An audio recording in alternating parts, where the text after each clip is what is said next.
ओम गंग गणपते नमः। आप सभी का मेरे चैनल पर बहुत बहुत स्वागत है। आप सभी पर ईश्वर की कृपा सदा बनी रहे। इस वीडियो में हम मौनी अमावस्या व्रत कथा सुनेंगे।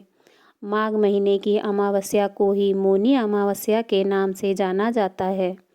इस तिथि पर दान पुण्य के कार्य करने और पवित्र नदियों में स्नान करने का विशेष महत्व होता है। ये अमावस्या तपस्या और आध्यात्मिक कार्यों के लिए भी सर्वश्रेष्ठ मानी जाती है। इस दिन मौन व्रत रखने के कारण ही इसे मौनी अमावस्या के नाम से भी जाना जाता है। धार्मिक मान्यताओं के अनुसार इस अमावस्या पर ही मनु ऋषि का जन्म हुआ था।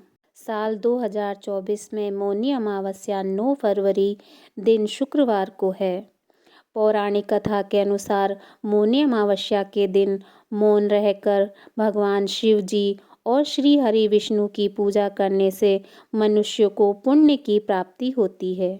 आइए सुनते हैं मौनी अमावस्या की व्रत कथा। एक समय की बात है, एक कांचीपुरी नाम के नगर में एक ब्राह्मण का परिवार रहता था। ब्राह्मण की पत्नी, एक पुत्री और इसके अलावा ब्राह्मण के 7 बेटे भी थे। ब्राह्मण ने अपने सभी पुत्रों का विवाह बड़ी धूमधाम से किया और फिर अपनी पुत्री गुणवती के लिए वर तलाशने लगा। उसने अपने बड़े बेटे को योग्य वर खोजने के लिए नगर के बाहर भेजा। इस बीच उसने अपनी पुत्री गुणवती की कुंडली एक ज्योतिष को दिखाई। कुंडली देख ज्योतिष बोला कि आपकी बेटी विवाह के उपरांत सप्तपति होते ही विधवा हो जाएगी। यह सुनकर ब्राह्मण दुखी हो गया और ज्योतिष से इस दोष का निवारण बताने के लिए कहा।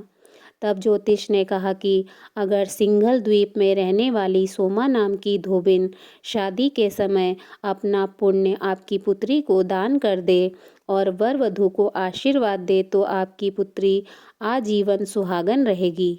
यह सुनते ही ब्राह्मण ने अपने सबसे छोटे बेटे के साथ अपनी पुत्री को सोमा धोबिन के घर भेज दिया। उन्होंने सोमा धोबिन को पूरी बात बताई। सोमा धोबिन उसके साथ उनके घर आने के लिए तैयार हो गई। इधर ब्राह्मण और उसकी पत्नी ने शादी की तैयारियां करके रखी थी और पुत्री के आते ही ब्राह्मण ने गुणवती का विवाह कराया।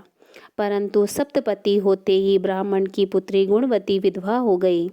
तब सोमा धोबिन ने अपने सभी पुण्य का फल दान कर गुणवती के पति को पुनः जीवित कर दिया और वर वधू को आशीर्वाद देकर अपने घर के लिए वापस लौट आई।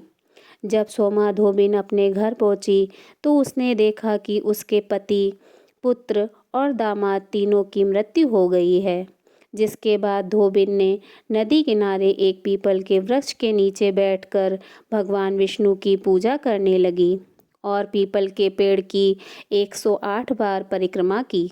सोमा धोबिन की भक्ति से भगवान विष्णु ने प्रसन्न होकर सोमा धोबिन को पुण्य दान दिया, जिससे उसके पति, पुत्र और दामाद फिर से जीवित हो गए।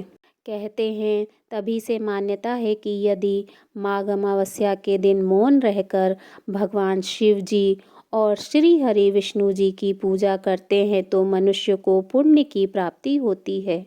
बोलिए हर हर महादेव।